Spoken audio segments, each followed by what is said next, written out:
마케팅이란 기업의 생존을 위한 모든 활동으로 브랜드나 제품을 소비자에게 유통시키는 과정에 행하는 홍보 활동들을 마케팅이라고 해요. 그래서 우리가 일반적으로 내가 어떤 자사를 그러니까 내가 어떤 조그만 가게를 홍보한다라는 부분도 간단히 말하면 이런 마케팅이라고 할 수 있는데요. 그 중에서 공간의 제약이나 규모의 제약을 받지 않고 사람들의 입에서 입으로 홍보할 수 있게 해주는 게 바이럴 마케팅이라는 거예요. 이 바이럴 마케팅은 바이러스처럼 퍼져나간다라는 의미로 갖고 있는 그런 마케팅 용어가 바이럴 마케팅이라고 하는데요. 홈페이지나 블로그, 카페 등의 다양한 그런 채널들을 우리가 여러 가지 이제 융합하고 활용을 해서 브랜드의 신뢰도를 상승시키고 충성도가 높은 고객을 확보할 수 있는 홍보 수단이 되는 게 바이럴 마케팅이라고 할 수가 있습니다. 자, 우리가 마케팅 하면은 난 블로그만 하면 되지 않나? 아니면 이렇게도 생각을 하실 거예요. 그것도 어떻게 보면 맞는 말일 수가 있는데, 어떻게 보면 규모에 대한 부분에서는 여러 가지 이제 내 고객들이 활용할 만한 채널들을 이용을 해서 브랜드의 어떤 신뢰도를 상승시키고 충성도가 높은 고객을 확보하는 게 좀 중요하다라고 할 수가 있겠습니다.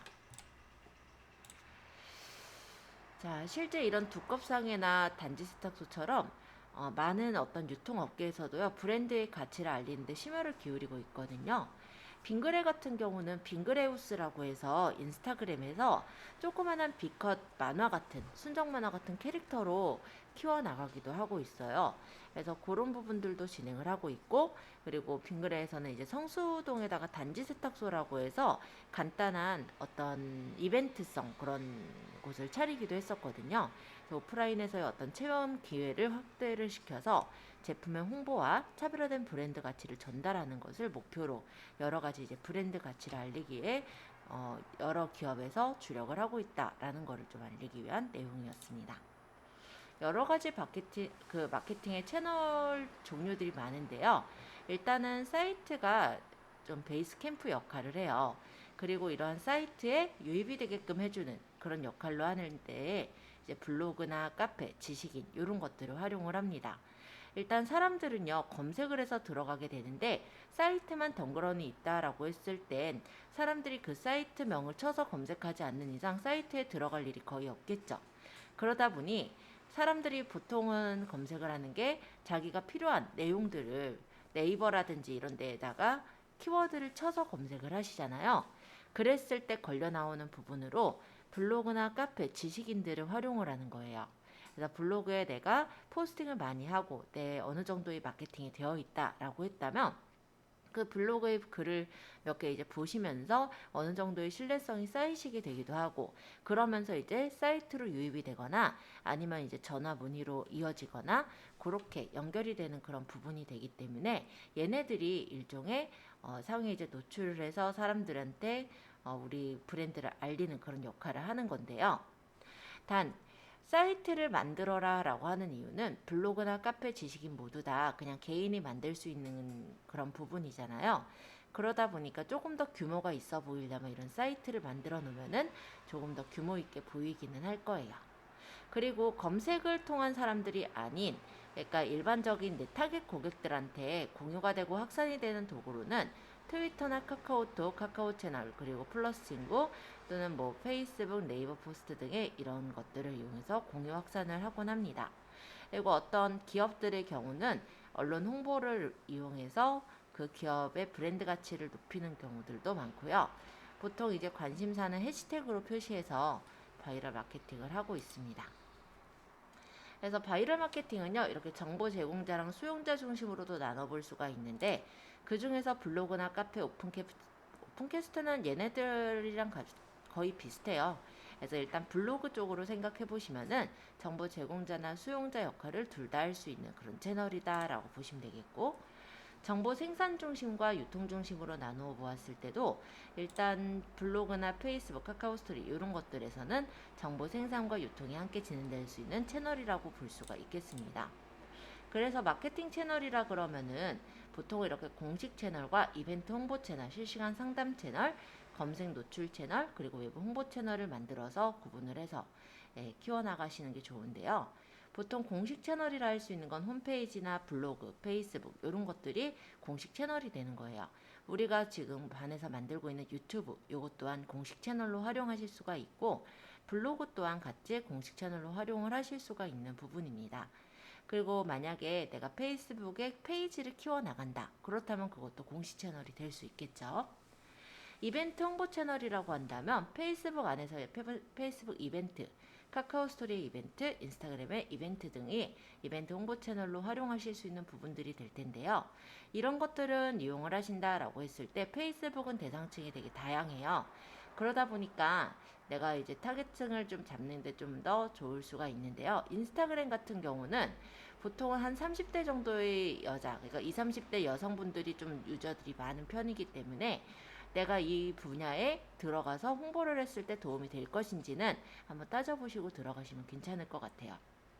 카카오 스토리 또한 일단은 보통 이제 40대층의 여성분들이 조금 많이 활용하는 그런 부분이거든요. 그래서 이것도 만약에 내가 주부용품이라든지 이런 걸 판다면은 해당이 될 수는 있을 것 같습니다. 자, 실시간 상담 채널 저번에 만들었던 네이버 톡톡과 그리고 카카오톡 이런 것들이 실시간 상담 채널로 활용할 수 있는 그런 공간일 거고요.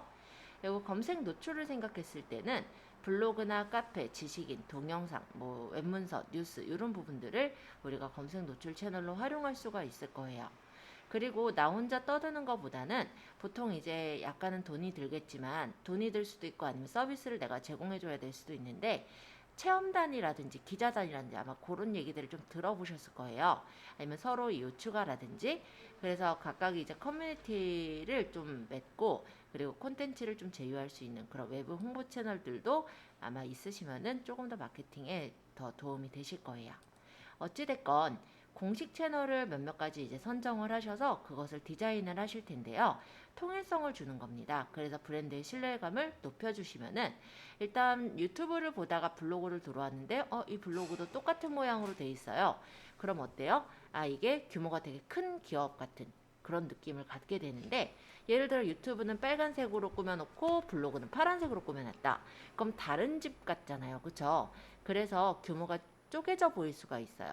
그래서 공식 채널을 디자인하실 때는 어느 정도 통일성을 주면은 되게 체계적이어 보이고 브랜드에 그만큼 신뢰감이 더 느껴지게 그렇게 되어집니다. 그래서 저번에 우리가 블로그에 타이틀을 유튜브에 올렸던 그 채널 아트 이미지를 꾸며서 올린 이유가 바로 그거죠. 자, 그러면 일단 운영을 하실 때는 우리가 블로그를 얼마 전에 만들었으니까 이런 공식 블로그를 통해서 일일 최소는 하나에서 3개 정도를 포스팅을 하는 거예요. 포스팅을 할 때는 계속해서 따닥따닥 포스팅을 하는 게 아니라 시간 간격을 둬서 포스팅이 될 수 있도록 예약글을 남기시면 되겠고요. 페이스북과 카카오 스토리를 통해서 그런 포스팅한 것들을 올려서 홍보를 합니다. 그리고 트위터 같은 경우는 공식 블로그에서 발행한 콘텐츠가 있을 때 일일 한 3개 정도 선별해서 천천히 발행을 해요. 시간 간격을 둬서. 그리고 브랜드 홍보나 콘텐츠 홍보를 하시는 거는 페이스북의 페이지에다가 글을 올리고 그것을 광고를 뿌리거나 아니면 페이스북의 페이지 이벤트를 진행하는 형식으로 해주시면은 홍보가 좀 진행이 될 거고요. 카카오톡 같은 경우는 고객과 실시간 상담 창구로 활용하면서 각종 이벤트 안내하실 때 카카오톡을 쓰실 수가 있어요. 일단 우리가 알고 있는 카카오톡이 있고요. 그리고 카카오톡 안에 보시면은 오픈 채팅방이라는 게 있어요. 이 오픈 채팅방에서는 1대1 채팅과 그룹 채팅이 가능한데요. 보통 이제 1대1로 어떤 문의를 받기 위해서는 1대1 채팅방을 만들어서 활용을 하실 수도 있고 아니면 전체 이제 고객들을 모아서 그 안에서 일단 내가 일정한 정보들을 조금씩 던져주면서 그 안에서의 어떤 신뢰감을 쌓은 다음에 어떤 진짜 홍보를 하시는 그런 경우들도 꽤 많을 겁니다.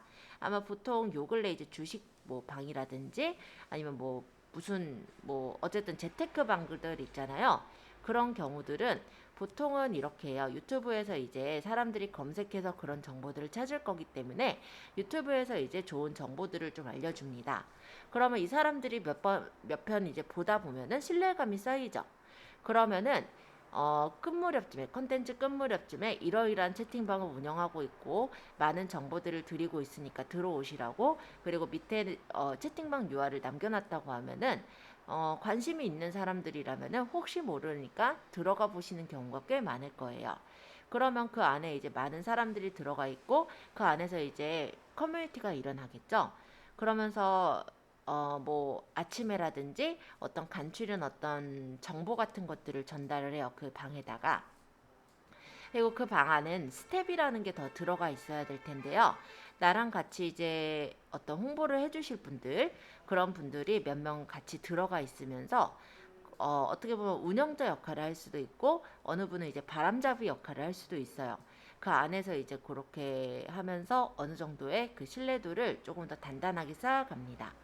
그러다가 중간중간 이제 나의 어떤 예, 홍보를 이제 진행을 하게 되는 게 일반적인 요즘의 채팅방의 형식이라 보시면 될 것 같아요. 그리고 또 한 가지 카카오톡에서는 카카오 채널이라는 게 있어요. 카카오톡 채널. 그거는 이제 뭐냐면요. 간단한 미니 블로그 같은 거 운영을 해요. 그 안에서도 간단한 컨텐츠를 넣을 수 있는 미니 블로그 같은 게 있고, 그리고 채팅방이 있어요. 그래서 사람들이 채팅을 할 때 카카오톡 친구로 추가를 하고, 그러고 채팅을 하게 되면은 그 친구들한테 어떤 광고라든지 그런 것들을 우리가 카카오톡으로 또 전달을 할 수가 있거든요. 뭐 꼭 광고를 전달하다 보면 나가게 되니까 정보를 주로 전달하는 쪽으로 하면서 광고를 조금씩 흘려보내는 그런 형식으로 홍보를 하시면 그것도 많은 방법이 될 수가 있다라고 보시면 되겠습니다. 그래서 내가 운영하는 그 방법에 따라 조금씩은 다를 텐데요. 어찌됐건 간에 기본적으로 마케팅을 하는 건 이런 마케팅들이 많이 이루어지고 있어요. 자, 그래서 바이럴 마케팅을 하실 때 그냥 무작정으로 하시는 건 아니에요. 일단 내 고객들의 어떠한 채널들을 좀 활용을 할 것이며 내 고객들이 어떤 키워드에 반응을 할 것인지 그런 것들을 먼저 생각하셔서 기획을 합니다. 그러고 내가 이제 생각한 채널 중에 이제 공식 채널들을 이제 제작을 해요. 그리고 콘텐츠를 생산하고 이벤트도 가끔 이제 진행하기도 하고, 그리고 블로거나 뭐 이런 사람들하고 제휴를 하기도 할 거예요.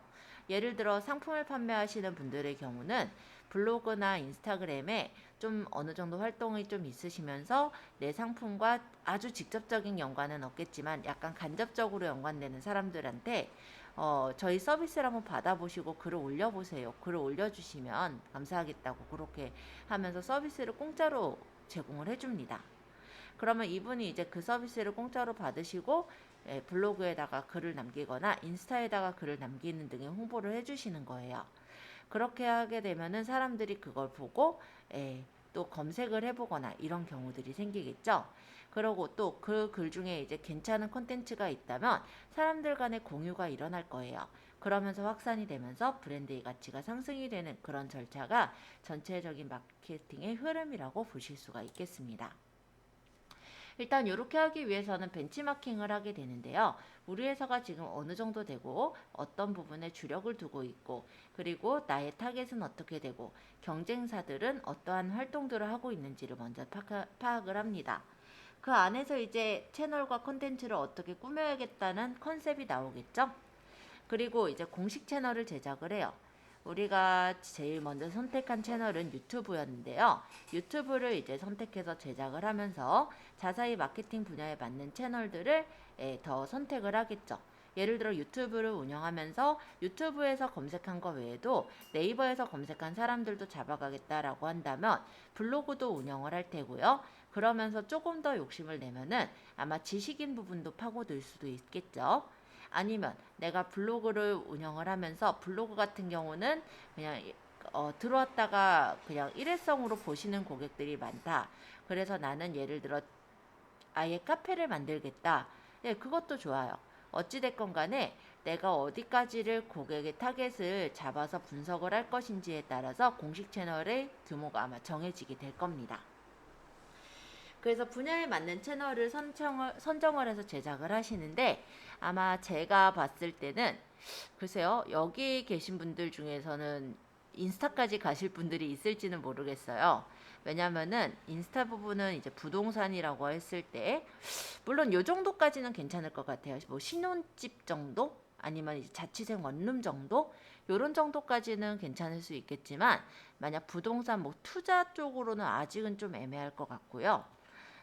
뭐, 예, 마찬가지로 뭐 다른 재테크라고 하더라도 아직까지는 인스타 쪽에서 재테크를 많이 찾아볼 것 같진 않아서, 만약 정보를 주면서 그 대상 고객들 보통 한 20대 30대까지는 좀 있으니까요, 그 사람들을 좀 노린다면 인스타도 조금은 아마 엿볼 필요가 있을 거고, 그렇지 않다면 아마 인스타까지 볼 필요는 없다든지 이런 식으로 채널이 아마 고객층에 따라서 골라지게 될 거라고 보시면 될 것 같아요. 아마 근데 유튜브랑 블로그는 두 분 다 여기 계신 분들 해당이 되지 않을까 이런 생각을 합니다. 자, 마케팅 운용인데요. 일단 공식 채널을 운영하시면서 이벤트나 프로모션을 진행을 하시고 외부 홍보 채널을 이제 운영을 하는 겁니다. 외부 홍보 채널이라고 한다면 제휴 맺으신 분들 또는 체험단, 기자단, 서브터즈 이런 분들이 되겠는데요. 일단은 내가 체험단 같은 경우 아까 얘기 드린 대로 내 서비스를 제공해 주면서 그걸 이제 체험하신 그런 후기들을 올리게끔 하시는 거고요. 근데 이거를 내가 애매한 경우가 있잖아요. 그러면 어떻게 하시냐면 블로그는 내 아이디로 3개까지 만들 수 있죠. 만약에 지인 아이디까지 빌린다면은 꽤나 여러 개의 포스팅을 쓸 수가 있는 거예요. 그런 것들을 쌓아가지고 올리게 됐을 때 다른 사람들은 만약에 그냥 내 개인 블로그 3개만이라고 하더라도 그 블로그가 누구 건지를 알 수가 없거든요. 이 사람께 이어져 있다라는 걸 모르니까 그걸로 간단하게 말하면 어떤 질문 답변을 하는 용도로 쓰셔도 되고, 아니면은 하나는 이제 내 공식 블로그고 나머지 2개는 내 서비스를 이용해서 만족한 고객들의 느낌으로 쓴다든지 그런 형식으로 해서 써나가시는 것도 괜찮습니다. 그래서 어떻게 운영을 할지 한번 계획을 해보시고요. 그러고 나서 이 운영을 했을 때 마케팅 결과를 분석을 해보는 거예요. 예를 들어 내가 공식 채널을 뭐 유튜브를 운영한다 또는 블로그를 운영한다 라고 했을 때 2개 다 보시면 결과를 분석할 수 있는 공간이 있어요. 통계라고 하죠. 그래서 방문자가 얼마나 늘었고 그 사람들이 얼마나 검색 유입을 했고 조회가 어떻게 일어났고 참여자는 얼마나 있었네, 이런 효과 측정이 가능한데요. 요건 아마 저번 시간에 제가 블로그에서 통계 정보를 보여드리면서 효과 보여드렸을 겁니다. 그리고 아마 유튜브에서도 그 유튜브 스튜디오 안에 있는 그 부분에서 효과 측정 부분 아마 보여드렸을 거예요. 자, 바이럴 마케팅 채널의 종류는 그래서 공식 채널과 외부 홍보 채널이 있다라는 건데, 내가 이제 직접 운영하면서 꾸준히 브랜드나 제품을 알리는 채널이 공식 채널인 거고, 누군가 이제 기업이나 뭐 체험단 이런 데서 어떤 기업의 브랜드나 제품을 홍보해주는 채널이 외부 홍보 채널이라 보시면 되세요. 그래서 공식 채널 중에 베이스 캠프 역할하는 채널과 고객 응대하는 채널 이렇게 나누는 거고요. 우리가 해야 되는 거는 이제 콘텐츠를 기획하고 바이럴 채널을 마케팅에 활용하기 위해 나의 브랜드나 제품명이 어떠한 키워드에 반응하는지를 파악을 하셔야 합니다. 그래서 간단하게 생각하실 거는 우리가 이제 블로그랑 그리고 유튜브랑 준비를 하셨잖아요. 그렇다면은 블로그를 들어오는 고객들이 어떠한 것들, 어떤 단어들을 쳤을 때 내 블로그에 들어와서 보게 될 것인지 그걸 한번 파악을 해보시는 게 좋을 것 같고요. 물론 유튜브도 그 부분은 비슷하게 들어갈 것 같아요. 고객은 무엇인가를 원해요. 그랬을 때 그 고객의 관심사가 무엇인지를 파악하게 된다면 키워드가 보이는 거예요. 그리고 그 사람이 원하는 내용들이 컨텐츠 안에 담겨져 있다면 당연히 설득력 있어 보이겠죠. 그렇게 고객의 공감을 끌어올 때 마케팅이 성공하는 겁니다. 자, 키워드는 되게 다양해요. 일단 제가 옛날에 저희 마케팅 과정을 진행하면서 다른 분한테 한번 여쭤본 적이 있었어요. 지금은 한번 여쭤볼게요. 혹시 내 블로그가 검색이 돼서 나왔을 때 고객이 검색을 한다면 내 블로그로 들어오기 위해서 어떤 단어를 쳐서 검색이 됐을 때 내 블로그로 들어오게 됐으면 좋겠어요? 그러니까 간단하게 말하면 내 블로그로 들어오기 위해서 고객이 어떤 키워드를 쳐서 들어오게 했으면 하는지 한번 여쭤볼게요. 어떤 키워드를 생각하세요? 월세, 전세, 매매, 오피스텔, 다가구, 상가.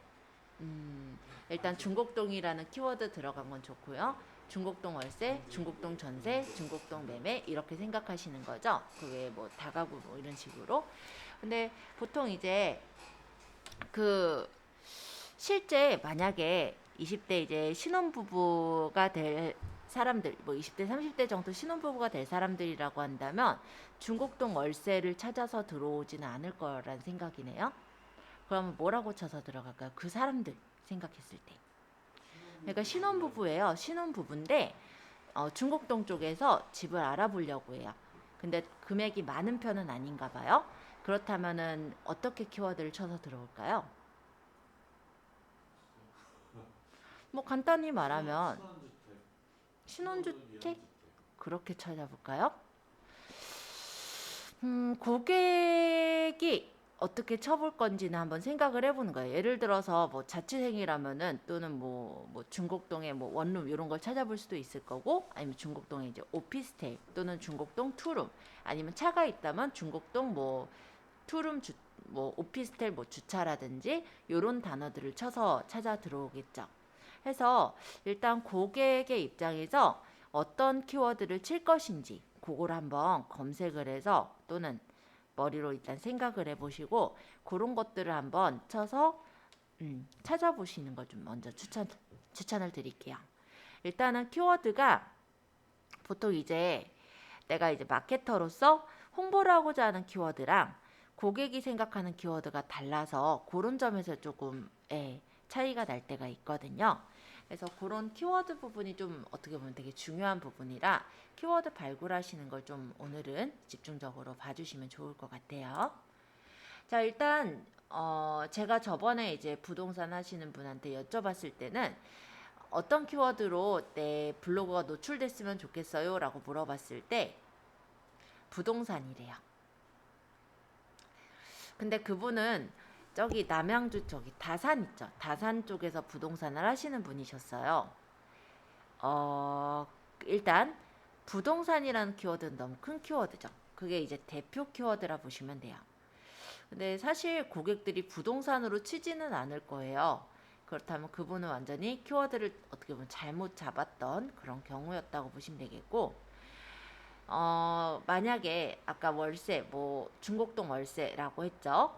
그렇다면 중곡동 월세라고 하면 대표 키워드 정도는 아니고 중곡동이라는 지역이 들어간 세부 키워드 정도로 보시면 됩니다.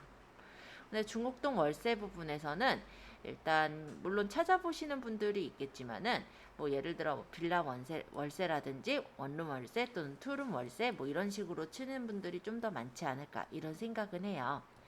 그리고 그 외에 이제 테마 키워드라는 것도 있는데 이건 이제 뭐 겨울철이라든지 이런 각각의 계절, 철에 따른 그런 키워드가 테마 키워드라고 얘기를 해요.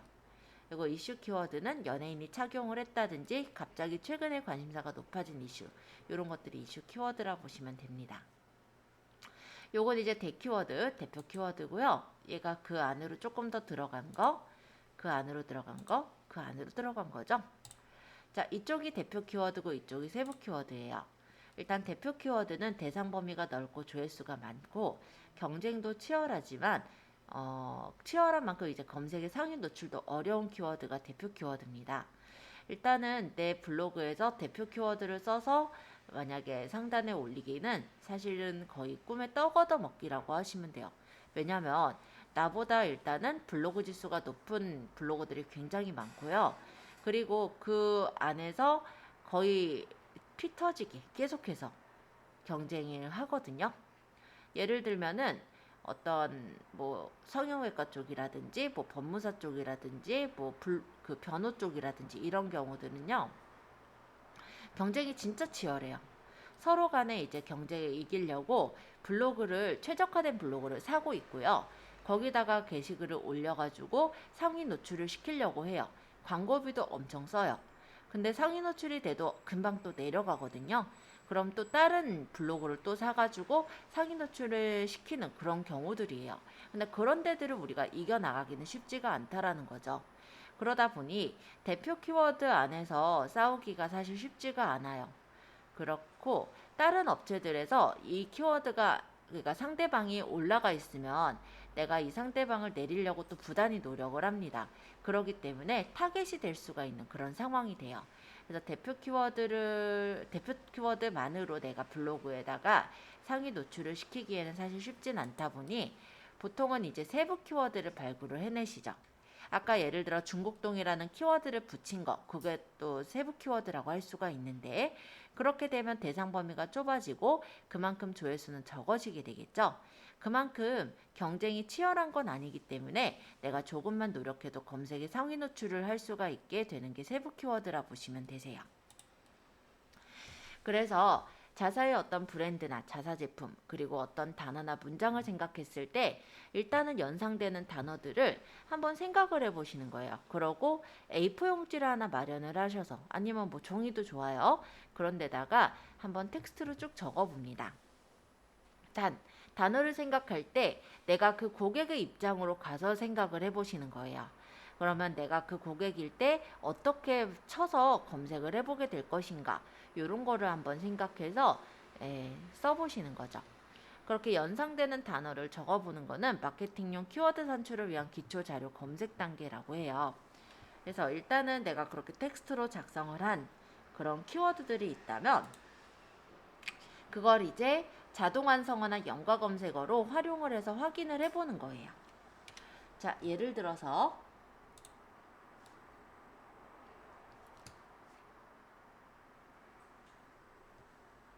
네이버로 가서 여기다 검색을 해볼게요.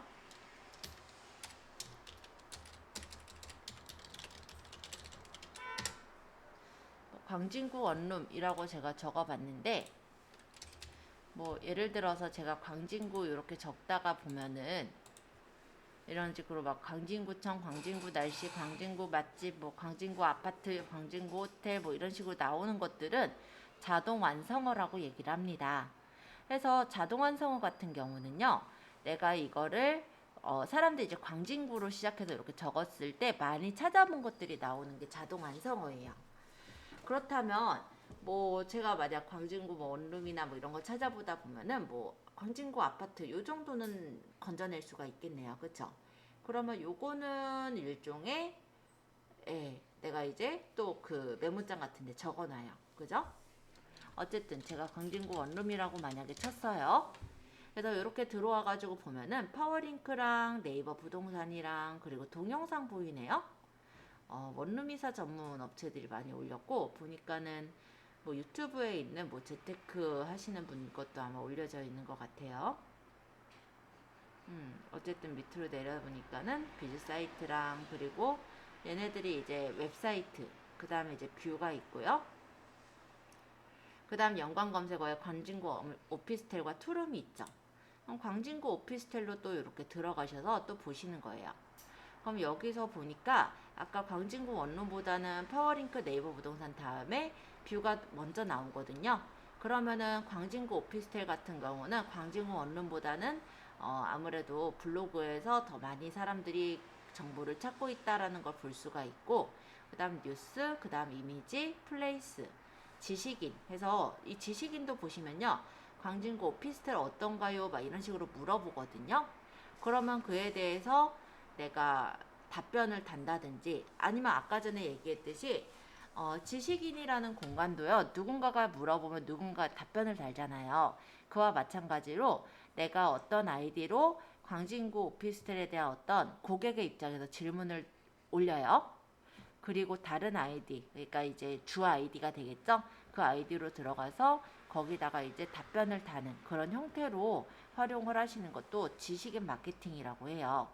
그래서 어떻게 보면 그러니까 찌구치는 그 고스톱 같은 느낌인데, 짜고 치는 그런 고스톱 같은 느낌인데요.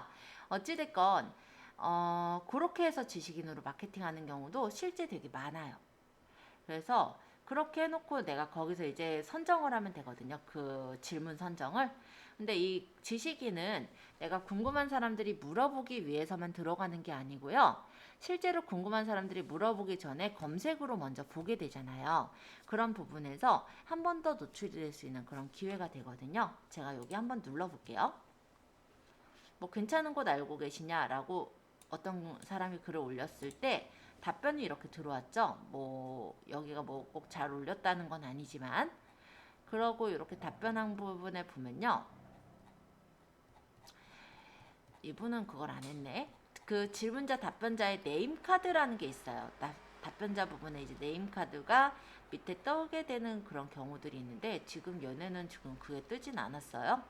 어찌됐건 간에 그런 식으로 해가지고 어떤 홍보가 일어나게 해주시는 것도 가능하다라고 보시면 되겠고, 그리고 여기 같은 경우도 블로그랑 여러 가지가 보이는 웹사이트가 보이고 비즈 사이트, 그 다음에 또 보니까 연관 검색어 보이죠.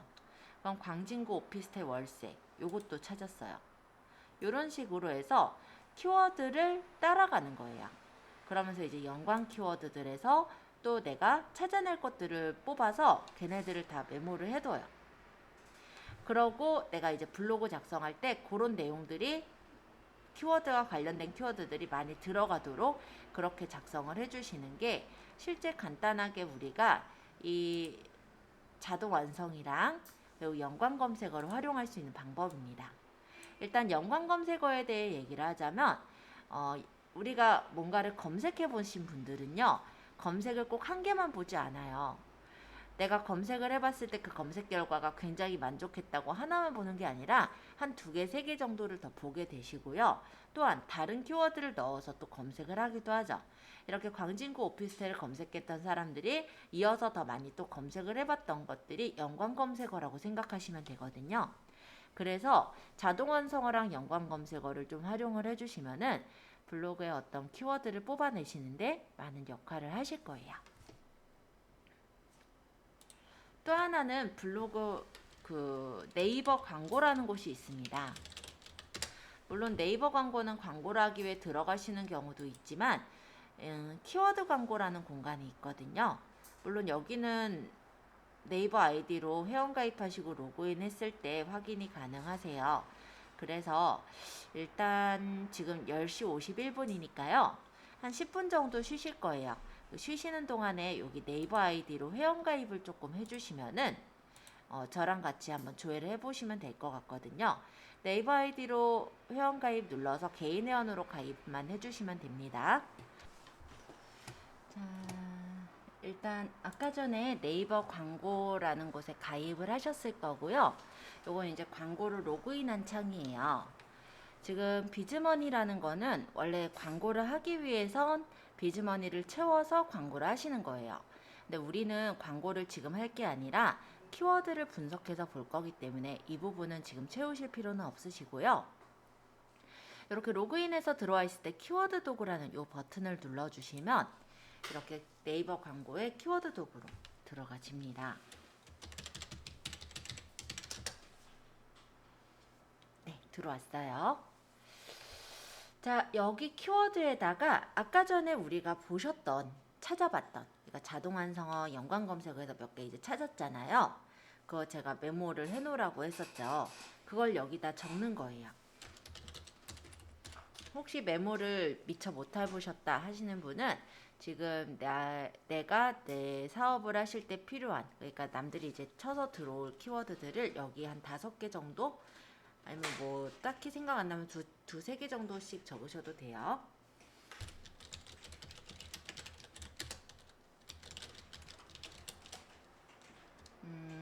뭐 광진구 오피스텔, 뭐 그 외에 뭐 여러 가지가 있을 수 있는데, 아니면 하나, 두 개 뭐 이렇게만 적고 조회해 보셔도 돼요. 일단은 생각난 대로 적고 조회하기.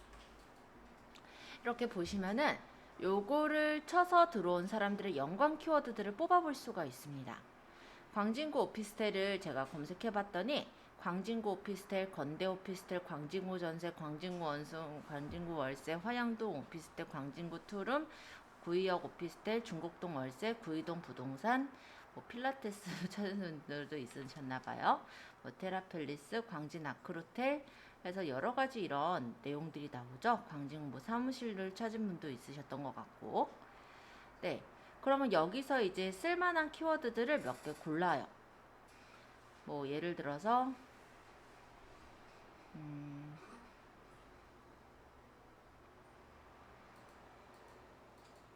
뭐 자양동 원룸이다.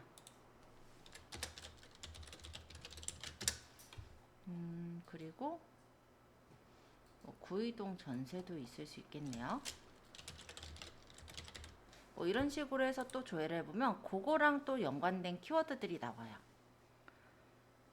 그래서 쓰시다 보면은 이렇게 키워드가 약간 구체화해서 우리가 연관 키워드를 적어보면 그에 대한 연관 키워드를 뽑아볼 수가 있거든요.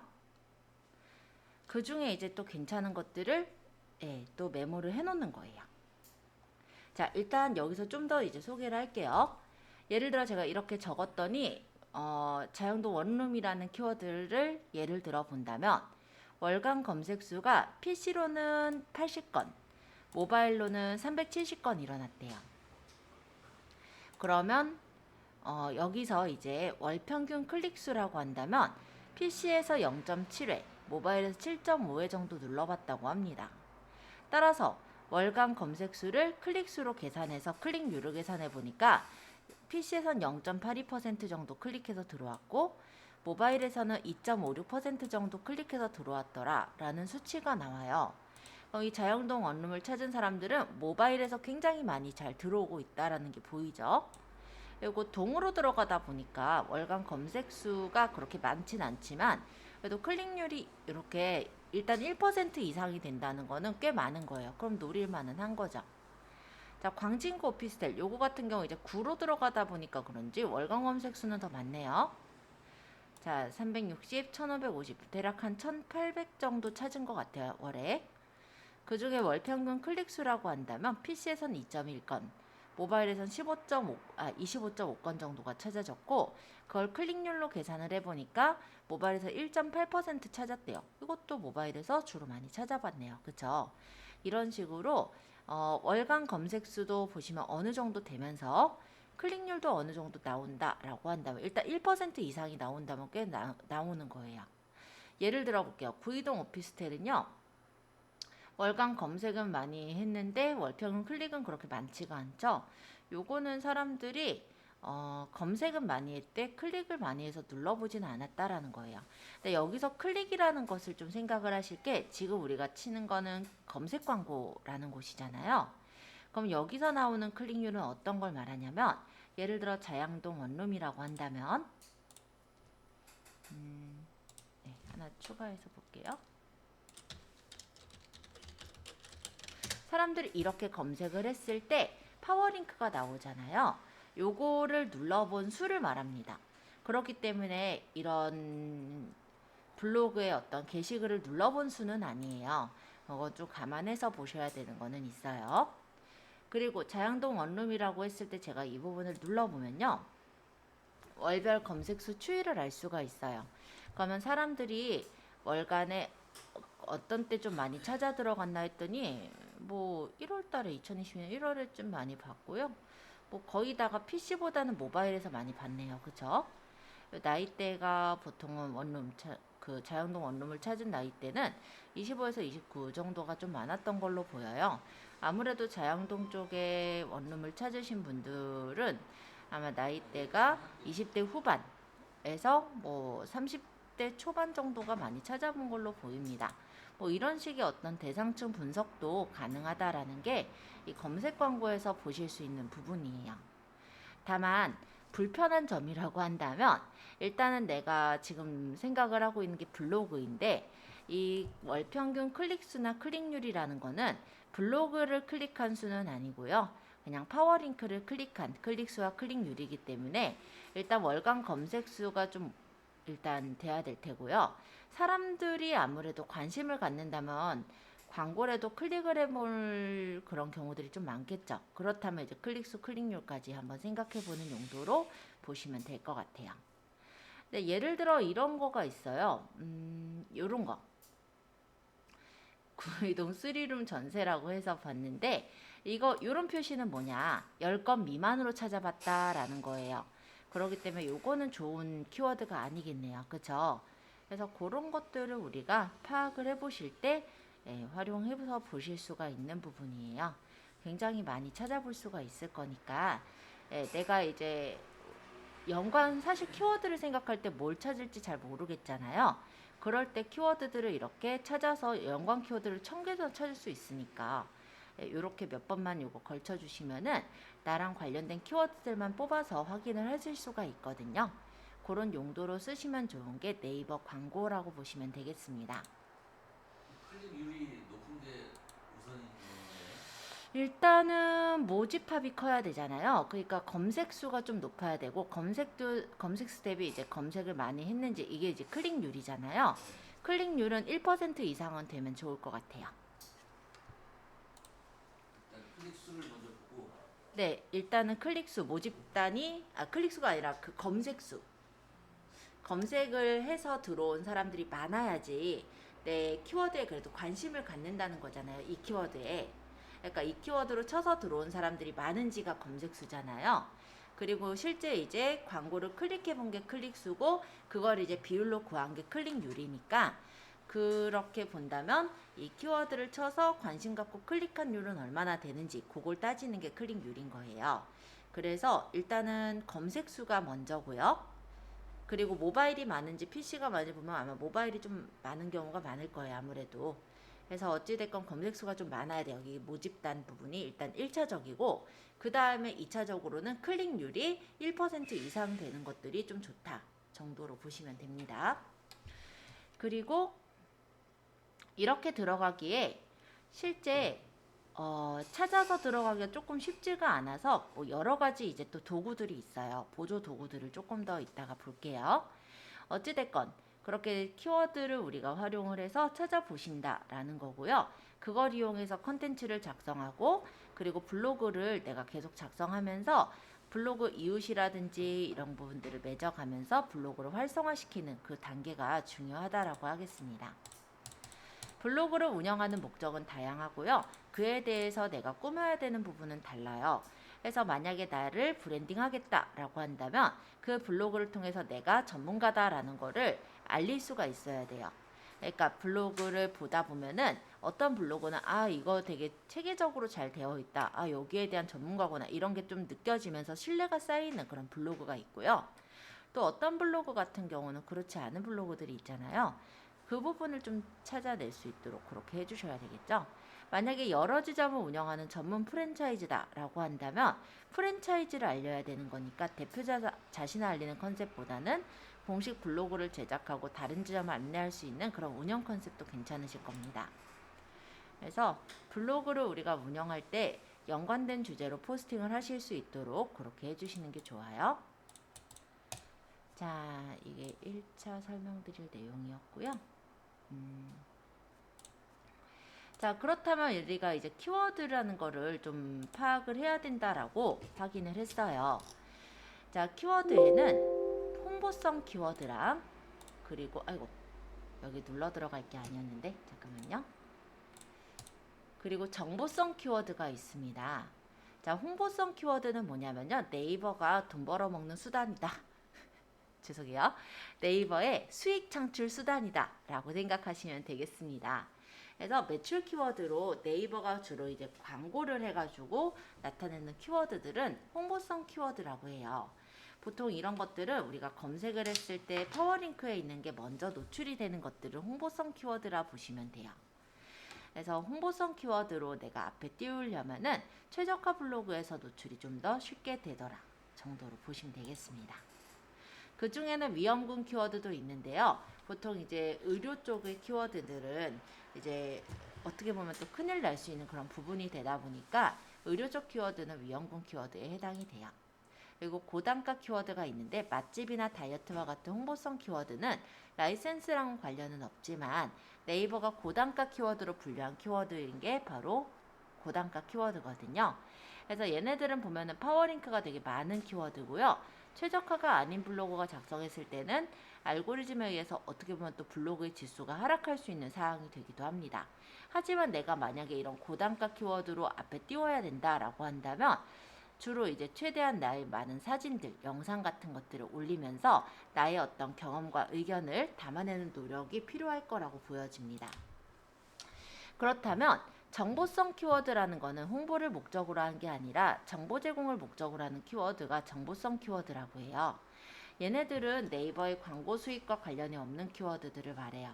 그래서 최적화 블로그가 아니더라도 상위 노출이 가능한 키워드들이 되겠고 보통은 검색했을 때 이렇게 블로그부터 나오는 그런 키워드들은 정보성 키워드라고 할 수가 있어요. 그래서 이런 정보성 키워드로 포스팅을 했을 때는 블로그의 지수 상승이 좀 일어날 수가 있는 게 정보성 키워드라고 보시면 됩니다. 자, 네이버는요, 알고리즘이라는 게 있어요. 그래서 우리가 무작정 글을 적은다라고 해서 앞으로 뜨는 게 아니고요.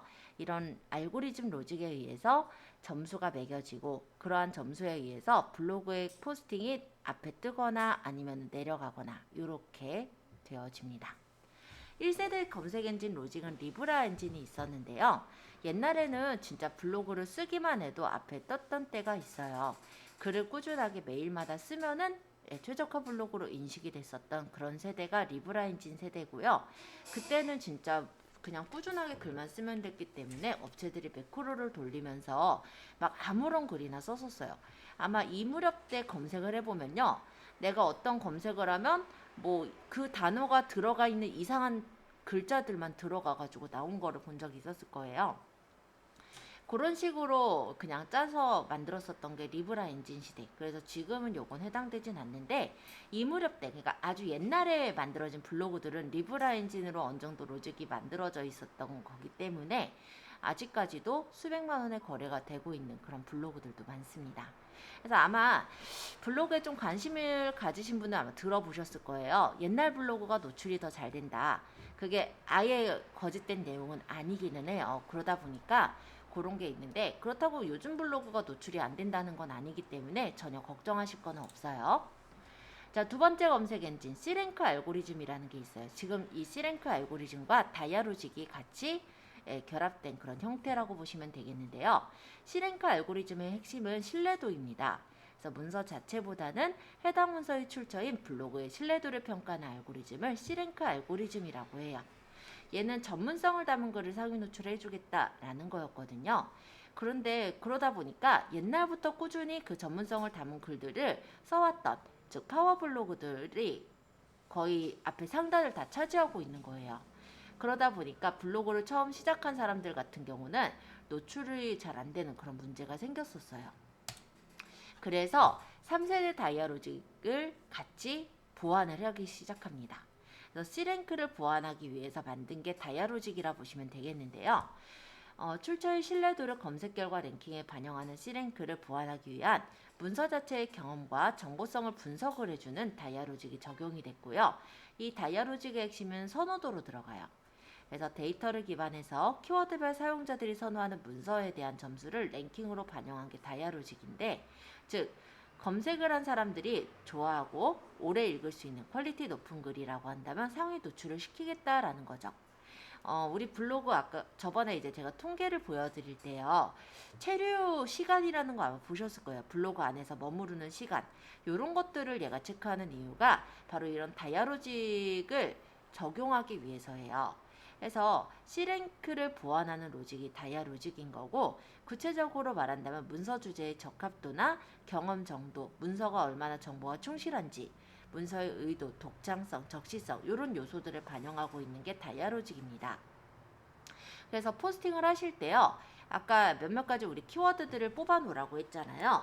그 키워드랑 관련된 것들을 적는 거예요. 예를 들어 글을 적을 때 그 키워드만 넣는 게 아니라 그 키워드랑 근처에 이제 일어날 수 있는 것들 있죠. 원룸이라고 한다면 그 원룸에 뭐 이사를 하기 위해서 뭐 원룸에 들어오게 되는 내용이라든지 근처에 뭐 학군이라든지 뭐 어쨌든 그걸 치면서 이제 같이 들어갈 수 있는 단어들 있죠.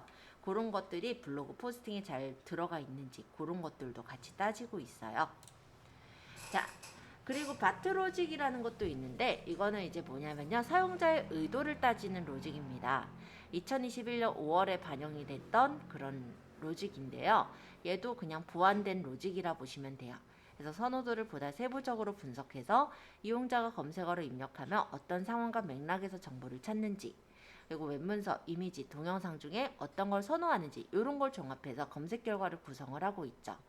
그래서 일단 사람들이 정보 검색어를 보통 입력을 하잖아요.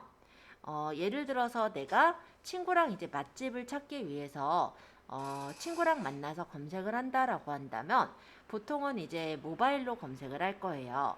맛집을 찾아볼 때 제가 필요한 정보는 아마 이거겠죠. 제 근처에서 가까운 맛집. 그죠?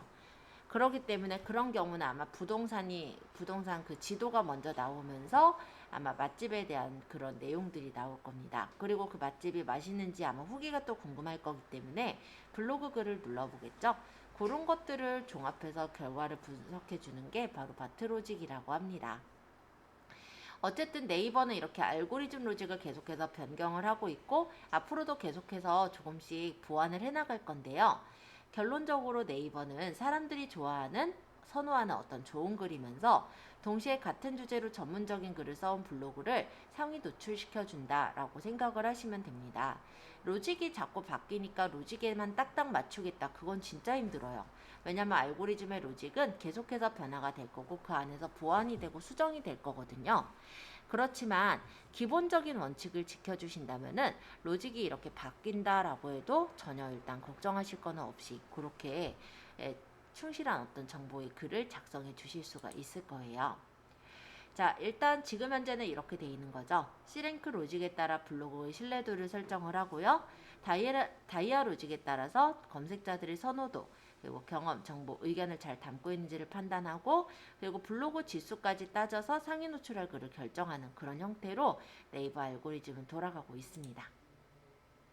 C랭크 알고리즘은요. 맥락과 내용 그리고 연결된 소비 생산을 가지고 출처의 신뢰도와 인기도를 뽑는 그런 알고리즘이에요. 그리고 다이아로직에 의해서 검색자들이 얼마나 선호를 하는지 이런 것들을 파악해서 일단 C랭크가 높고 좋은 문서라고 하면 당연히 상위 노출이 가능하겠지만 C랭크가 높지 않은 그러니까 옛날에 만든 게 아니라 요즘 만든 그런 글이라고 하더라도 사람들이 선호도가 있다라고 한다면 상위 노출시켜주는 그런 형식으로 돼 있다라는 거죠. 말이 어렵죠? 간단하게 말하자면 우리 아까 뽑았던 키워드들 있죠. 그런 것들을 조합해서 검색자들이 선호할 만한 어떤 경험이나 정보, 의견을 글에 잘 녹아내시는 게 중요하다라고 보시면 되겠습니다. 자, 그럼 우리가 글을 적을 때 어떤 것들을 좀 고려를 해야 되느냐? 바로 제목에 클릭을 이끌어올 요소가 좀 들어가셔야 될 것 같아요. 일단 검색자들이 검색을 해봤을 때 차별성을 갖는 제목을 지어주시는 게 좋습니다. 자, 그리고 제목에는 키워드가 들어가야 돼요. 일단은 노출이 되기 위해서는 제목에 키워드가 들어가 있어야 노출의 가능성이 있는 거고요. 그렇게 키워드가 들어갔다라고 했을 때 사람들이 검색을 해보면 눈에 띄는 제목이면 그걸 더 눌러볼 확률이 높아지겠죠. 그래서 제목에 클릭을 이끌어올 요소가 들어가 있으면 더 좋겠다라는 겁니다. 그리고 일단 정보성 키워드라고 한다면 카테고리는 조금 한정적으로 정해주시는 게 좋아요. 자, 이거는 이제 C랭크 알고리즘을 위한 건데요. 일단 제가 운영하고 있는 블로그가 저는 3개 정도가 있어요. 그 중에 제가 두 번째 운영하고 있는 블로그가 지금 저 개인 블로그. 저희가 지금 간혹 제가 연습할 때 보여드렸던 그 엘리의 일상 리뷰가 그냥 개인적인 블로그인데요. 일단 그 블로그를 보시면은 주제가 리뷰 쪽으로 맞춰져 있는 편이죠. 그쵸? 뭐 보면 맛집 리뷰라든지 아니면 제품 리뷰라든지 아니면 뭐 음료 리뷰라든지 이렇게 한 가지 주제로 맞춰서 진행을 해요. 그리고 만약에 내가 IT 정보를 알리기 위한 어떤 블로그를 만든다라고 한다면 그쪽으로 주제를 맞춰서 운영을 하시는 게 아무래도 더 신뢰성 있는 블로그라고 생각을 하는 겁니다. 블로그를 운영하실 때 그냥 어떤 데 일상도 적고 뭐도 적고 뭐도 적고 이렇게 다양한 분야로 내용을 적는다라고 한다면 그거는 깊이 있어 보이지가 않을 거예요. 그래서 그런 정보성 키워드라고 해도 아무거나 닥친 대로 쓰는 그런 블로그들은 잡블로그로 인식을 하게 되므로 주제를 하나 정해서 그 주제에 대해 꾸준히 다뤄주시는 걸 추천을 드립니다. 그리고 홍보성 키워드는 되도록 피해 주시되 카테고리는 좁혀서 정보성 키워드를 좀 공략을 해주시는 게 좋아요. 처음에는 검색량이 적은 정보성 키워드를 공략해서 블로그의 지수를 높이시고요. 점차 검색량이 많은 정보성 키워드를 공략하는 전략을 세우시는 게 좋겠고 장기적으로 꾸준한 유입을 돕는 키워드를 계속해서 블로그를 쓰시다 보면은 그 블로그가 그쪽으로 이제 최적화가 되면서 내가 글을 적은 게 상위 노출될 수 있는 기회가 많아지게 될 겁니다. 단일 키워드들은요. 보통은 뭐 예를 들어 부동산 뭐 이렇게 짧게 돼 있는 그런 키워드들 이런 게 이제 단일 키워드예요. 걔네들은 저는 추천하지 않고요. 보통 쓴다면 세부 키워드를 좀 추천을 드리고 있습니다. 아까 전에 질문 드렸을 때 그래도 아까 세부 키워드로 답을 해주셔서 그건 정말 저도 되게 좋았거든요. 단일 키워드가 여러 개 조합된 게 세부 키워드인데요. 간단하게 말한다면 내가 어느 지역에 부동산을 한다. 그럼 그 지역명이 들어가게끔 지어주시는 게 제일 좀 간단하게 만들 수 있는 세부 키워드가 되겠죠. 예를 들어 광진구 오피스텔 또는 뭐 중곡동 오피스텔, 중곡동 원룸, 중곡동 월세 이런 것들이 다 세부 키워드라고 보시면 됩니다. 그래서 아까 대답 굉장히 잘해 주셨어요. 자, 어쨌든 이런 세부 키워드도 조회수 대비 문서수가 훨씬 적은 키워드를 공략하시면 상위 노출을 시킬 때 많은 도움이 되실 거예요. 그리고 유효 키워드라는 단어가 있는데 이건 이제 뭐냐면 검색한 사람들이 내 블로그에 유입되도록 하는 키워드를 유효 키워드라고 합니다. 그래서 블로그 차트라고 하는 사이트에서 만든 개념인데요. 블로그 차트는 유효 키워드를 기준해서 블로그의 상태 점검을 하고 순위를 매기는 곳이 블로그 차트라고 해요. 그래서 내 블로그가 지금 어느 정도 컸는지, 내 블로그가 몇 등 정도 하는지 그런 게 궁금하실 때는 블로그 차트에서 찾아보실 수가 있어요.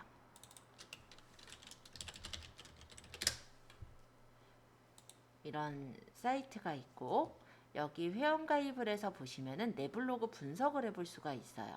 그러면은 내 블로그가 어느 분야에서 몇 위 정도 하고 있고 그 중에서 사람들이 들어올 수 있는 유효 키워드가 몇 개가 되는지 그런 것들을 파악할 수 있는 게 유효 키워드라고 보시면 됩니다. 그래서 유효 키워드가 많이 되면요. 방문자 수는 늘고 블로그 이질 수가 높아지게 되는데 유효 키워드를 높이기 위한 목적이 아니라 유효 키워드를 높이기 위한 방법은요. 아까 그거예요. 블로그에 내가 주 키워드들이 있잖아요. 그것들이 내 블로그 안에 많이 녹여져 있으면 돼요. 그럼 그게 이제 유효 키워드가 되는 거거든요. 자, 그래서 상위 노출을 하시기 위한 키워드의 전략을 보자면 일단 홍보성 키워드나 단일 키워드는 가급적이면 쓰지 마세요. 그래서 정보성 키워드를 공략하되 처음에 이제 세부 키워드를 적절하게 이용을 해주시는 겁니다. 그랬을 때 정보성 키워드나 세부 키워드는 경쟁이 좀 그렇게 세지는 않기 때문에 조금만 노력해도 상위 노출을 하실 수가 있어요. 그리고 일단은 정보가 있는 키워드, 그러니까 정보가 있는 블로그처럼 보이게끔 하기 위해서, 그러니까 전문성 있어 보이게 하기 위해서 카테고리는 너무 여러 개 분산하지 마시고 두세 개 정도로 집중해서 알고리즘 신뢰도를 쌓아주시는 게 좋겠고요. 검색량이 적은 키워드를 공략할 수 있으면 조금 더 좋을 거다 정도로 얘기할게요. 자, 그러면 아까 전에 키워드 광고란 데서 그쵸. 네이버 광고란 데서 우리가 키워드를 뽑아 보시긴 했는데요.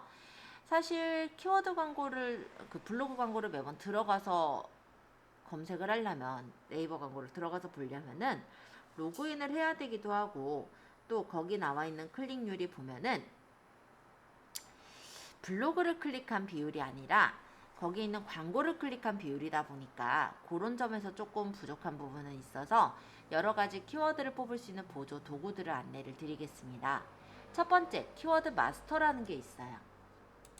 자, 일단은 인터넷을 열고 보통 그냥 구글에서 치는 게 더 낫긴 한데 키워드 마스터라고 적어보면요. 웨어 이즈 포스트 키워드 마스터, 요게 이제 키워드 마스터 사이트예요.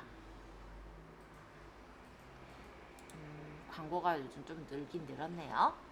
자, 웨어 이즈 포스트 같은 경우는 내가 이제 블로그를 검색을 해봤을 때 내가 적었던 키워드가 몇 등 정도에 올려져 있는지 그런 걸 따지는 게 웨어 이즈 포스트라 보시면 됩니다.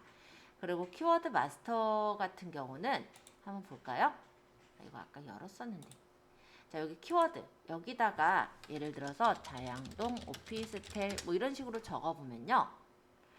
그 PC랑 모바일에서 몇 건을 검색을 했고 그게 이제 총 조회수가 몇 건이 나오며 문서는 그에 대해 몇 건이 있다라는 게 보이죠? 비율을 보니까 20대 1이에요. 엄청 많네요. 그죠? 광진구 자양동 오피스텔 요거는 총 조회수는 20건인데 훨씬 비율이 많네요. 자양동 호바 서밀 오피스텔 어떤 그 오피스텔 명이 들어간 거죠. 조회수에 대한 문서수가 484건인데 조회수 자체가 적기 때문에 비율이 한 16대 1 이 정도 나오네요. 예를 들어 투룸이라고 적어보니까 이것도 조회수가 이렇게 나오고요. 뭐 뭐 이동 빌라, 뭐 자양동 원룸, 투룸 전세 뭐 이런 것도 나왔는데 이렇게 쳐보니까 비율들이 보이죠? 비율이 높은 것들이 꽤 많네요. 그러고 보니까. 이 중에서는 조회수에 대비해서 문서수가 적은 거가 사실 좋아요. 근데 내가 이걸로 나가야 된다면 어쩔 수는 없죠. 그 대신에 이제 내가 좀 많이 블로그에다 올리다 보면 지수가 높아지면서 그래도 노출이 잘 될 거고, 이 문서 중에서는 옛날에 적은 문서도 있고 최근에 적은 문서도 있잖아요. 네이버에서는 옛날에 적은 문서보다는 최근에 적은 문서를 더 좋아해요. 그러다 보니까 최근 문서가 상위 노출이 될 확률이 더 높은 거니까 그런 부분에서 너무 낙심할 일은 없을 것 같고요.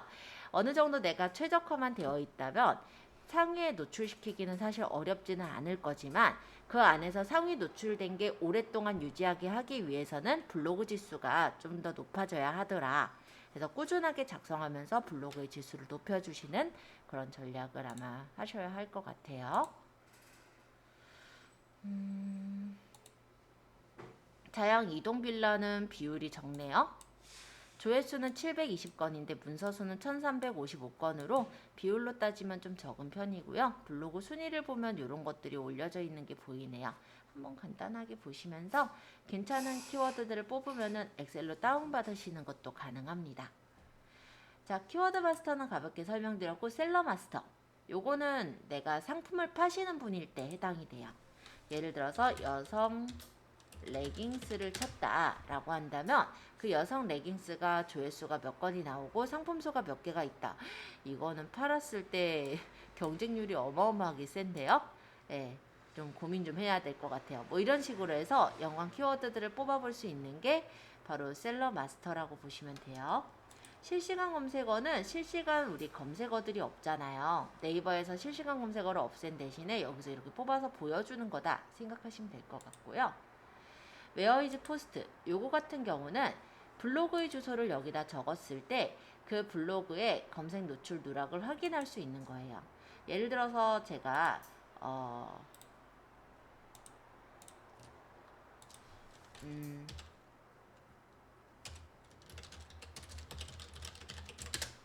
뭐 이런 식으로 적어서 거기서 일단 요 친절한 부동산을 한번 벤치마킹 하려고 가져와 볼게요. 여기가 좀 많이 타겟이 되네요. 자, 어쨌든 이렇게 눌러보니까 여기서 쓰고 있는 블로그들이 발행일이 언제 발행이 됐는지가 보이는데요.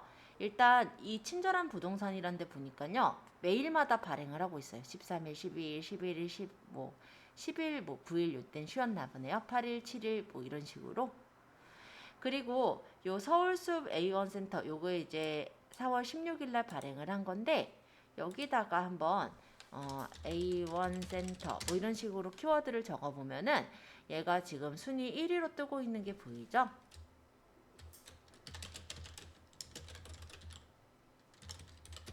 이렇게 했을 때도 1위고. 그래서 이런 식으로 적어 보면요, 뭐 예를 들어서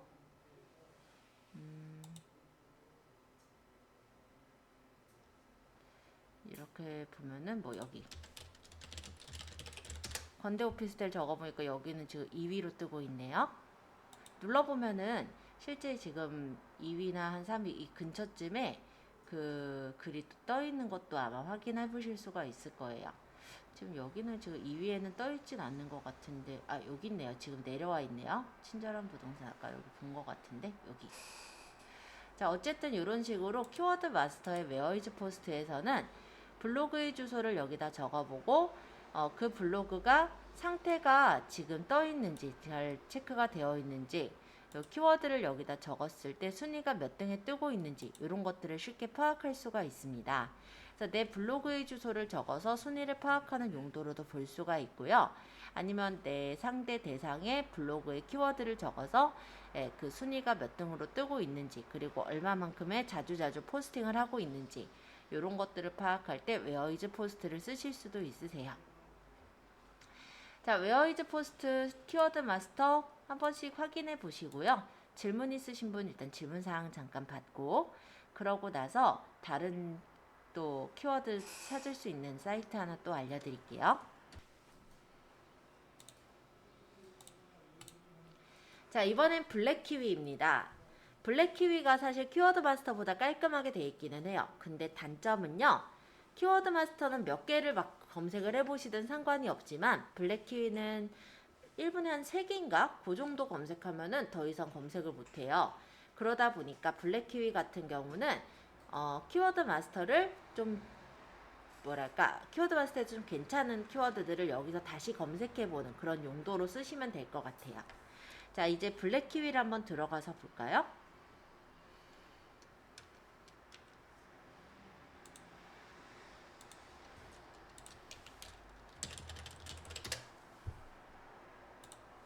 키워드 그 검색량을 조회하는 그런 분석 플랫폼인데요.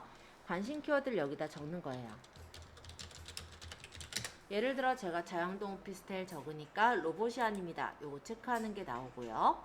데이터를 수집해 보는데 일단 최초 등장일은 2016년도에 아마 이 키워드가 최초 등장을 했고요. 키워드 등급은 C- 등급을 받았네요. 그건 이제 뷰탭의 상위 노출 관점에서 가치를 파악하는 지표니까 간단하게 그냥 보시면 될 것 같고요. 성인 키워드는 아니랍니다. 뭐 넘어가죠. 자, 월간 검색량으로 따져보면은 제가 아까 적은 자양동 오피스텔은 PC에서 70건, 모바일에서 730건 해서 800건을 찾았다고 하고요. 월간 컨텐츠 발행량으로 따져보면은 월간으로 블로그는 230건이 발행이 되고 카페는 140건, 그래서 360건 정도가 토탈 월간 컨텐츠로 발행이 됐다라고 합니다. 4월 달에 검색을 하는 걸 예상을 해보니까 트렌드에 따라서 아마 4월 17일까지 검색량은 조금 떨어진 지수만큼 검색을 할 거라고 해요. 그리고 컨텐츠 포화 지수를 따져보면 28.13%. 괜찮네요. 얘도 지금 보통이죠. 17.13. 네, 이렇게 나온다고 합니다. 그리고 그에 대한 연관 키워드 20개를 뽑아줘요. 그래서 걔네들을 월간 검색량과 누적 발행량이 어느 정도 되는지 이런 것들을 뽑아서 확인을 해주는데 여기서 관련된 키워드가 있다면 또 뽑아낼 수가 있겠죠. 그쵸? 자, 검색 트렌드예요. 4월, 5월은 검색을 좀 적게 하네요. 근데 트렌드를 보니까 8월하고 9월 달에 왠지 모르겠지만 자양동 오피스텔 많이 찾아보셨던 것 같고요. 그 다음에 12월 달은 뚝 떨어졌다가 1월 달에 또 높네요. 아마도 대략적인 거는 사실 알 것 같아요. 자양동 쪽에 이제 보면은 대학교가 있다 보니까 아마 방학 때 무렵 때는 이제 빠지게 되고 그 개학 근처 무렵 때는 좀 높아지는 그런 추세가 아닐까 이런 생각은 합니다. 자, 월별 검색 비율인데요. 지금 보면은 4월, 5월이 좀 낮네요. 그쵸? 그리고 요일별 검색 비율을 봤을 때도 금요일이 제일 낮고요. 토요일날 좀 많이 검색을 한 것 같아요. 그렇다면 내가 포스팅을 쓸 때 물론 매일마다 적는 게 좋겠지만은 집중적으로 볼 거는 토요일날 사람들이 좀 많이 볼 거다. 요정 정도가 좀 보이는 것 같습니다. 섹션 배치 순서인데요. 보통 이게 이제 자양동 오피스텔 쳤을 때 PC에서는 파워링크가 먼저 뜨고요. 그 다음 네이버 부동산, 그 다음 뷰가 뜬대요. 그러면은 자양동 오피스텔이라는 키워드를 이용해서 블로그를 쓰면은 사람들한테 노출될 확률이 높겠죠. 일단 이 뷰 탭이 카페랑 블로그에 적은 것들이 뜨는 탭이거든요. 그렇다면은 이 섹션의 배치 순서가 뷰 탭이 위쪽으로 올라와 있을수록 블로그를 썼을 때 그래도 효과를 좀 많이 볼 수 있다라고 보시면 되겠고, 모바일 배치도 보니까는 뷰 탭이 두 번째 있어요. 파워링크보다 앞쪽에 있네요. 그쵸? 쓸만하네요. 그죠? 자, 뷰 탭의 탑 7가지는 이게 뭐냐면 뷰 탭에서 우리가 자양동 오피스텔 치면은 7개가 나오는 거를 그냥 보여준다라는 건데 굳이 볼 필요는 없어요. 그냥 검색해서 보셔도 되니까. 자, 연령별 검색을 보니까 50대 이상이 많아요? 왜일까요? 20대 애들이 자양동 오피스텔을 쳐가지고 살 확률은 거의 없겠죠? 보면 얘네들이 이제 대학을 들어가거나 이제 만약에 오피스텔을 옮긴다라고 했을 때 이제 부모님들이 찾아서 집을 이제 구매를 해주시거나 아니면 전세를 해주시거나 이런 경우들일 거기 때문에 50대 이상이 많다라고 저는 보여집니다. 지역에 따라 이건 좀 다를 거라고 생각은 들어요. 성별 검색 비율 그리고 이슈성, 상업성을 따져보니까 이거는 정보성보단 상업성 쪽에 조금 더 가는 키워드네요. 자, 이런 분석들을 해볼 수 있는 게 블랙키위예요. 블랙키위가 좋은 점이라면은 아까는 누적 검색만 따져볼 수가 있었다면 얘는 월간 콘텐츠의 발행량을 따져볼 수가 있다라는 게 특징입니다. 그래서 오늘 저희가 4월 18일이잖아요. 그러면 오늘을 포함한 최근 한 달, 즉 3월 20일부터 4월 18일 이렇게 달별로 뽑은 키워드랑 콘텐츠가 지금 한 달 새에 230건, 140건이 있었다라는 거예요. 이렇게 월간 콘텐츠가 많이 발행이 됐나 적게 발행됐나 요 달별로 볼 수 있다라는 점에서는 좀 괜찮지 않나 이런 생각을 해봅니다. 이 위에 건 아까 이 밑에 내용들이에요. 별거 없으니까 그렇게 보시면 되겠고, 일단은 아까 키워드를 뽑아 보셨을 때 키워드 마스터보다는 좀 더 구체적으로 보실 수 있다라는 건 장점이에요. 근데 단점은 아까 얘기했듯이 몇 개밖에 못 봐요. 그렇기 때문에 일단은 키워드 마스터를 통해서 걸러낸 다음에 거기서 이제 내가 보고 싶은 걸 블랙키위에서 보는 형태로 하셔서 보시는 게 좋겠죠. 그래서 한번 확인해 보시고 질문 있으신 분 질문 받고요. 딱히 질문이 없다면 다음 키워드 찾는 것도 안내 드릴게요. 자, 요거는 이제 서브적으로 좀 볼 수 있을 건데 리얼 키워드라는 곳이 있어요. 이건 이제 날짜별 조회율을 통해서 해당 키워드가 그동안 스테디한 키워드인지, 스테디라는 거는 꾸준히 찾는 키워드인지, 트렌디한 키워드라는 건 그 무렵 때 많이 찾는 그런 거 있죠. 트렌드 같은 거. 이런 것들을 확인할 수 있는 게 리얼 키워드라는 것인데, 추천 랜덤 키워드는 90개까지 제공을 해주기 때문에 일단 키워드에 대한 고민은 줄어들 수 있는 게 리얼 키워드입니다. 인터페이스는 조금 투박한 편이고 저는 이거는 거의 많이 찾진 않아요. 그래도 한번 소개를 하고자 하는 건 일단 추천 랜덤 키워드랑 날짜별 조회율 때문에 좀 특징이 돼서 소개를 해볼게요. 자, 리얼 키워드.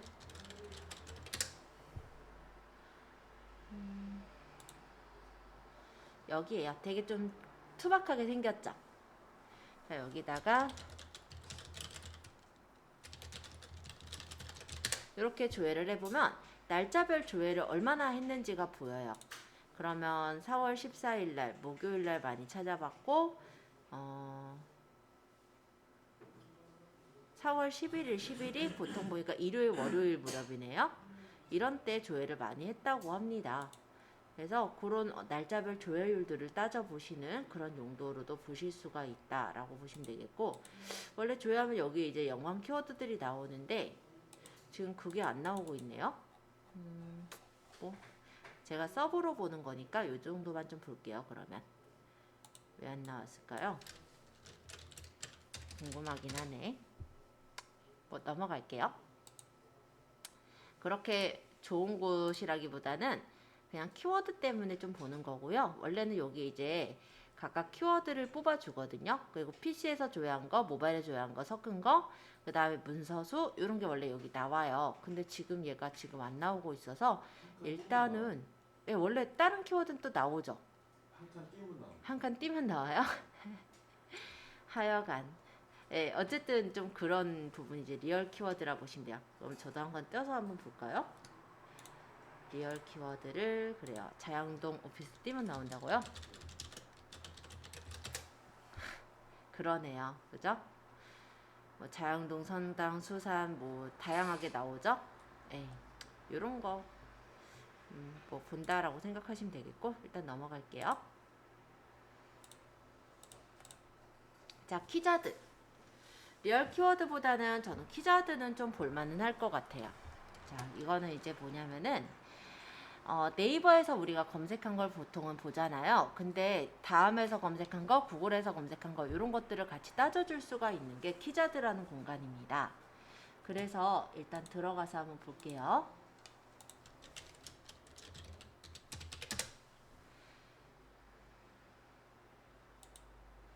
키자드라는 사이트는 이렇게 돼 있어요.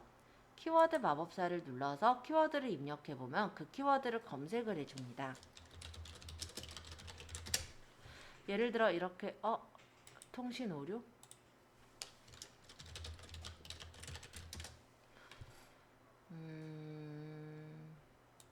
지금 뭔가 오류가 좀 있는 것 같네요. 여기는